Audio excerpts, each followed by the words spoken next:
Hola a todos y a todas. Bueno, vengo un poco más pronto de lo habitual porque hoy he salido del día más ajetreado del instituto y me he visto con un poco de tiempo y digo, pues como el domingo quería comentar otra cosa acerca de Ursula Le Guin, voy a comentar lo que dije acerca del Baldur's Gate y de una gran historia que me parece que está tratada muchas veces en la ciencia ficción, en el cine, también lo hemos visto en películas como Matrix, lo hemos visto en algunos análisis acerca de la posible neutralidad de la inteligencia artificial. Y es una historia que me parece que está muy bien tratada en el juego y que nos puede hacer pensar sobre algunos mitos y sobre algunas creencias y algunas leyendas muy famosas acerca de la supuesta neutralidad de las teorías o acerca de la supuesta neutralidad de la tecnología en general, ¿no? También acerca de la supuesta neutralidad de algunas leyes, de los estatutos políticos, etcétera. Como sabéis, en el siglo XXI o en el siglo XX la industria de los videojuegos se ha convertido en algún sentido, por lo menos a mi juicio, en una de las principales fuentes y en uno de los principales narradores. Hay algunas historias que desde luego que no dicen mucho y no valen para mucho y simplemente reproducen un esquema de viaje del héroe muy clásico y que muchos de vosotros ya reconoceréis desde el primer momento. Pero hay otras historias que son divertidas, no solo por el mundo que crean y la atmósfera, etcétera, ¿no? Como Skyrim, como este mismo juego también, Dragon Age, etcétera, sino también por la capacidad de decisiones y por la gran cantidad de decisiones que puedes tomar a lo largo del juego. Esto me recuerda mucho a aquellos libros que yo nunca leí, pero mis padres y mis tíos sí que los encontré en alguna de su biblioteca de cuando eran niños de Construye tu propia aventura. Bueno, no vengo a hablar de ese género, no vengo a hablar de todo ese tipo de historias. Es verdad que el Baldur's Gate se ha hecho muy famoso últimamente porque salió hace un par de meses, lo petó muchísimo, yo también me lo compré.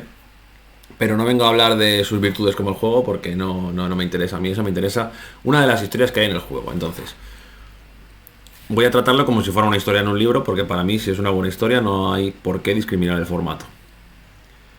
Pero sí que es verdad que hay spoilers, así que si alguien quiere jugar, pues es el momento de salirse del vídeo y un abrazo y que pase un buen día.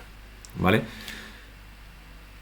En este juego se trata una historia acerca de una divinidad que es llamada la Absoluta. El personaje aparece,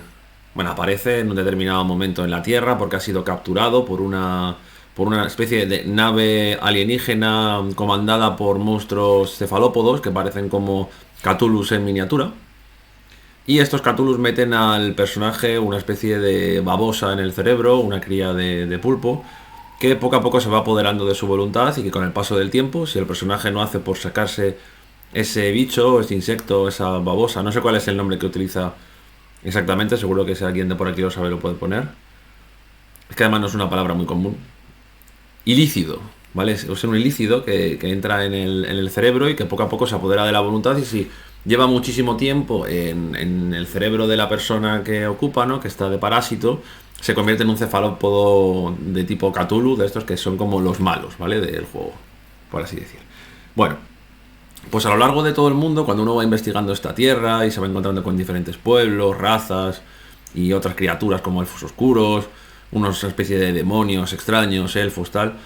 te lo vas encontrando y te vas dando cuenta de que hay otras criaturas que también están poseídas por este gusano. Pero este gusano lo que hace es, en cada uno de sus huéspedes, no a todos los tiene por qué convertir en cefalópodos, sino que cada uno de estos huéspedes empiezan a generar una especie de mente colmena, ¿vale? En términos generales, todas las personas que ocupan esta mente colmena, o que están poseídas por esta mente colmena, van a iniciar un nuevo modelo social siguiendo a esta deidad, que es conocida como la Absoluta, siguiendo sus mandatos y siguiendo el rigor del mandato único de esta divinidad, ¿no? Que es conocida como la Absoluta, pero que a fin de cuentas es la que gobierna las mentes como si cada uno de los huéspedes fuera un insecto de un miembro de una colmena. Yo creo que el símil de la sociedad de insectos o la sociedad gregaria de insectos es muy adecuada en este contexto. Y a lo largo de la historia, pues uno tiene que tratar de liberarse, ¿no? De ese insecto que le posee desde el principio. ¿Qué es lo que sucede? Que a lo largo de los actos de la historia pues está dividida en tres actos, todo muy aristotélico, ¿no? Inicio, nudo y desenlace. Y en el nudo, ya hacia el final, el personaje se da cuenta, empieza a investigar, ¿no? Sobre esta supuesta deidad absoluta. Entonces, Claro, todo parece que en realidad está orientado a que las disputas entre los diferentes pueblos que hay en la ciudad de Baldur, o como demonios se llame el mundo, porque yo la verdad es que no he investigado mucho sobre la construcción del mundo del juego y tampoco sé cómo se denomina el continente, pero bueno, el continente en el cual se desarrolla el juego es un mundo en el que hay disputas entre diferentes dioses y el objetivo de esta mente colmena es eliminar todas estas disputas, dominando las voluntades de las personas más carismáticas de su tiempo, para evitar esos conflictos, que exista una sola norma y que por lo tanto la estabilidad social se gobierne, ¿no? Como si anulando la individualidad de cada uno de los miembros de la sociedad fuera a conseguirse la paz que es tan esperada por todas las sociedades y por todas las culturas, ¿no? Entonces, lo que parece en principio como una especie de remedio muy centralista de la anulación de los conflictos a partir de la anulación de los individuos que forman las sociedades que quieren evitar esos conflictos, es que es un tema que me parece que es muy bueno, ¿no? Y que se trata muy bien en muchas otras obras. Seguro que a vosotros se os ocurre, por ejemplo, en Matrix, ¿no? Pues a través de la anulación de esa individualidad, de pronto, en una de las acciones del videojuego nos damos cuenta, como mirando por una rendija, vemos una especie de cinematográfica en la que tres personajes,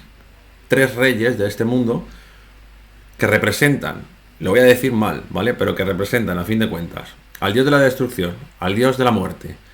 y a otro dios de una especie de peste o de enfermedad. Me estoy equivocando, así que las personas que hayan jugado al videojuego, pues posiblemente pueden tacharme de ignorante. Yo asumo el adjetivo con todo el honor del mundo. Pero a fin de cuentas, tres deidades que representan elementos que están relacionados con las consecuencias de la guerra, están charlando entre ellas porque resulta que en realidad toda esa deidad absoluta, es decir, ese cerebro y esa supermente que está dominando a cada uno de los huéspedes que dominan a su vez la sociedad y que quieren uniformizarla, estos tres personajes, estos tres heraldos, en realidad son los que están dominando a esa supermente y por lo tanto están imponiendo sus intereses a través de esa supermente que gobierna toda la colmena para conseguir sus fines personales. ¿Por qué me parece interesante este relato? Porque a fin de cuentas, lo que nos está contando, claro, al final la trama del personaje consiste precisamente en destronar a esas tres deidades, o esos tres heraldos de esas tres deidades, para anular el efecto de la supermente y así liberar a toda la colmena del control y de la uniformidad que está llevando a cabo a través de ese supercerebro que controla a todos los insectos de la colmena, y evitar que los intereses egoístas de estos tres seres que quieren valerse de la uniformidad de la sociedad se lleven a cabo, porque en realidad son fines, pues lo típico, ¿no? Fines egoístas, fines que buscan la superioridad, el poder, el gobierno, la tiranía, la consecución de fines materiales y particulares, y en ningún momento persiguen el bienestar de la sociedad o del pueblo que va a gobernar. Me parece muy interesante porque de un modo colateral o no sé si decir analógico, lo que se está poniendo en cuestión es la supuesta neutralidad del poder. Cuando alguien dice que el poder es neutral, y esto es algo que muchos de los filósofos o muchos de los pensadores, antropólogos, críticos de la cultura, economistas de finales del siglo XX, y algunos de ellos han sido conocidos como los maestros de la sospecha, entre los que encontramos pues a Simone de Beauvoir, a Nietzsche, a Freud, a otros tantos psicoanalistas, etcétera, lo que tratan de desmitificar es la idea de que el poder centralizado, o el poder en general, o la tecnología, o la ciencia, es algo absolutamente neutral, y que en el fondo todos, por así decir, todos los programas y todos los planes que tienen una finalidad uniformadora se orientan a un propósito o a un plan individual que quiere un rédito individual o un resultado para uno mismo, ¿no? Me parece interesante esta historia también, no porque obedezca a una especie de plan conspiranoico, etcétera, ¿no? Sino porque durante mucho tiempo, por ejemplo, durante el siglo XVIII, siglo XIX, pues se pensaba que la ciencia era un plan que estaba orientado al progreso, solamente al desarrollo del ser humano, a su conocimiento del mundo, a su perfeccionamiento moral. Pero a lo largo del siglo, a principios del siglo XX, pues lo que se dieron cuenta las sociedades de entreguerras es que precisamente había sido un desarrollo tecnológico y un desarrollo científico sin ningún tipo de vigilancia política o moral, lo que había desembocado en que se hubieran inventado algunas de las armas más destructivas de la historia de la humanidad. Y después se ha seguido haciendo esto, ¿no? Lo que se cuestiona con este relato, al final, es la supuesta neutralidad del poder o la supuesta neutralidad, por analogía, de algunas tecnologías o de algunas creencias o sistemas legales que en principio parece que van para el interés general o para el uso de aquellos usuarios que se vayan a valer de ellos, pero que en realidad pues se están sirviendo un poco de fuente de información y que es un sistema que se está nutriendo también de aquellos huéspedes, ¿no?, que los habitan, por así decir, utilizando la metáfora, ¿no? Se entiende un poco por dónde voy, ¿no? Al final este relato lo que manifiesta es el desenmascaramiento de una supuesta de un supuesto poder que en realidad pues se manifiesta como benévolo, pero que en realidad lo único que busca es pues la uniformidad y la anulación de las diferentes individualidades que conforman esa sociedad. Y esto pues me recuerda también un poco al tema, esto ya es una reflexión personal que hago y que lanzo para que ya me comentéis vosotros, que también se ve mucho con la evolución de la ciencia ficción en Matrix, en otros videojuegos como Star Trek y la Colmena, o sea, Star Trek, StarCraft y la Colmena, por ejemplo, la Colmena Zerg. Pero también se puede ver como hemos podido ver con la evolución de la tecnología, de la inteligencia artificial, del buscador de Google, de las cookies, etcétera. Al final todo esto que se manifiesta como una especie de uso, que evidentemente es un desarrollo tecnológico, un progreso que nos ayuda a la consecución y a la facilitación de cierto tipo de tareas, a través de la automatización de procesos que sería mucho más complicado de resolver si lo tuviera que hacer alguien de forma manual, pues es una neutralidad pues de la que alguien se está lucrando, ¿no? Y es esa advertencia la que yo creo que quiere hacer este relato, ¿no? Cuidado con las grandes cosas que parecen neutrales. No vamos a dudar de ellas como si fuéramos miembros de una teoría de la conspiración, pero bueno, las cosas, los elementos que se manifiestan como neutrales siempre tienen que ser sometidos a dudas, porque siempre hay una intencionalidad detrás de todos los artefactos y de toda la instrumentalización y de todos los desarrollos tecnológicos de nuestra historia. Entonces, esta ha sido la reflexión que yo he sacado de esta historia, ¿no? Que por otra parte pues me parece una historia que mola, que es una historia interesante, y al final es una historia casi como de detectives, ¿no? Hay una serie, porque además en el juego se plantea como que hay una serie de fanáticos que siguen a esta deidad y que no piensan por sí mismos porque parece que han sido abducidos por una especie de divinidad mucho mayor, pero claro, luego todo esto se torna en una especie de trama detectivesca porque nos damos cuenta de que en realidad todo eso es una pantalla de humo, es un velo de malla, que diría Schopenhauer, ¿no? Es una especie de relato que se manifiesta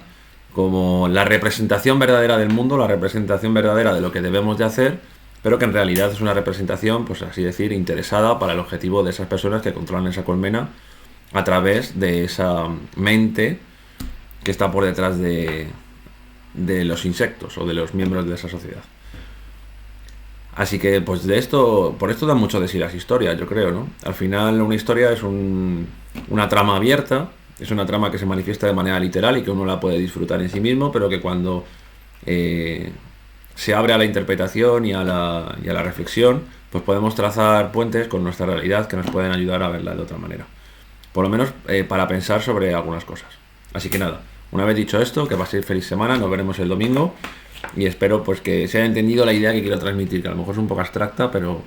a fin de cuentas creo que es una gran historia por esto, ¿vale? Así que nada, un abrazo y nos vemos en la próxima.